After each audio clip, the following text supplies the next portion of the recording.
Joining me now to take a look at these markets, give us his insight, the Trump economy, the president's America First approach, whether it be trade, taxes, whatever the issue. Stephen Moore, a Trump 2020 surrogate, a Trump economic advisor during the 2016 presidential campaign, and importantly, the co-author of Trumponomics, inside the America First plan to revive our economy, where we recommend this book to you highly. Stephen, it is great to have you. Hello. Good to be with you. Let's start with the markets. Huge numbers here. We're looking at 400, 500, 600-point moves in the Dow. What are your thoughts? Well, you mentioned a number of factors here. One is, I think that it is true that their markets are a little spooked by the Nancy Pelosi agenda, which is completely anti-growth. It's higher taxes, new entitlements, higher minimum wage and more regulation. Name anything in that agenda that's pro-growth, pro-business.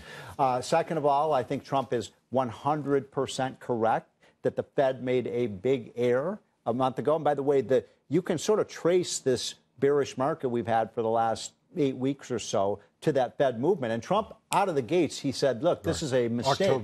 October this 3rd. is a mistake. Now, look, I'm an inflation hawk. I don't want inflation. But Trump is exactly right. Show me where the inflation is in this economy. It isn't out there. They're chasing a boogeyman. And, the other thing is, I work with Donald Trump. He feels passionately about higher wages for middle-class, blue-collar workers. Well, he's delivering them. Exactly. But here's the problem, Lou. If every time we get a wage bump in the numbers, the Fed comes back and tries to pull it back, how are you going to get middle-class workers better off? Trump is right about this. The Fed made a big mistake, and they ought to retract that. And it's not the moves they've made now. What investors are worried about is their path. They're talking about higher rates for the next 18 months. Well, what people are talking about are their 401ks right now. They're talking about their savings, their investments. And it is difficult to understand. I happen to be one of those people who felt the president should have stuck with Yellen because she had learned her lesson. I mean, I talked to him about it. He almost stuck with Yellen. And by the way, the irony is he picked Powell because he thought Powell would not raise rates. Yeah. I mean, the lesson. Sometimes you get what you. Whether it's Yellen, whomever it is at the Fed. They always have to have that first rate to learn their lesson. Yeah. The good news about Yellen was she had learned her lesson about what happens when the Fed raises rates in the absence of inflation. And it's scurrilous, in my opinion. I mean, it really is scurrilous on the part of the Fed to move on rates 100% in the absence of inflation. The Fed believes that growth causes inflation. They've believed that for 40 years, and it's not true. Yeah. As Art Laffer would say, if the economy produces more apples, the price of apples falls, it doesn't rise. We've got so much, look at what's going on. Go to a Walmart and tell me the prices are rising. They're not. Well, I'm not going to do that. You bring me some apples and we'll talk. I will. The curious thing to me in all of this is that the president is doing important work. He is the man who set the global agenda, not just the U.S. agenda. He sure has. He understood immediately that we need a balanced global trading system and that the United States had suffered far too much, had squandered far too much wealth as a result of these so-called free trade policies. They were free to everyone except the middle class, working men and women who lost their jobs to either outsourcing or to foreign competition.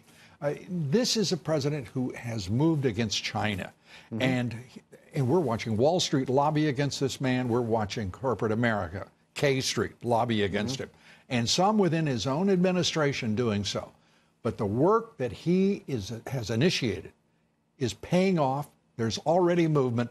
We're looking at the fact that these targeted tariffs, while they don't appear to many to be targeted, in point of fact, 80% of the impact is falling on the Chinese, and that they can't withstand. Your thoughts? So, you and I have had this discussion over the years. We've known each other a long time.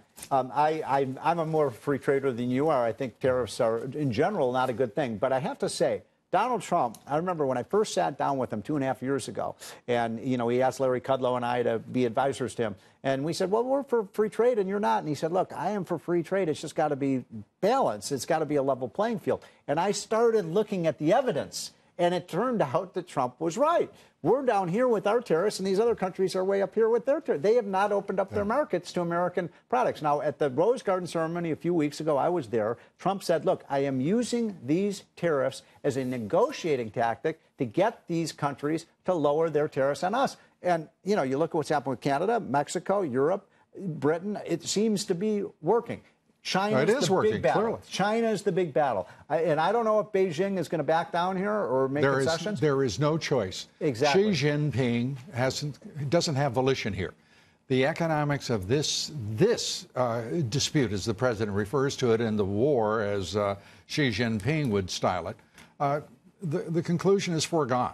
It is. We are going to balance our trading relationship, and the Chinese have to adjust. And you know what? And they're not going to be treated like an emerging market. They're not going to be treated like an emerging market as they begin to dwarf all of the world's economies. We did that for 30 years. Except for ours. We did that for 30 years. They're now a major economic superpower. And they're no longer going to be stealing from us. They steal $300 billion a year. Look, I'm with you. And by the way, we started this discussion talking about the stock market. You get this trade deal done with China where they make these concessions, stock market's going through the roof. All right? You heard it first right here. Stock market goes through the roof when we get that trade deal done. I think, frankly, that we have to do far more than that, and the president has got the course set to achieve all of it. I think he needs his entire agenda. He's the first one to call out China. I'll take note of it.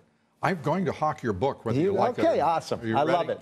Stephen Moore. The book is Trumponomics. We recommend it. Don't sell your stocks now. Don't sell low. I mean, some people always make that mistake. If you're in the stock market, you're not supposed to buy high and sell low. I didn't know that. I mean, people, stay in the market. If you keep with these stocks today, 5 years from now, you're going to be a happy camper. We're not going to wait 5 years. We're going to get behind Trumponomics, and we're going to make everybody. Oh, yeah. Okay. I'm with you. Stephen Moore, thanks so much for being with us. Appreciate it.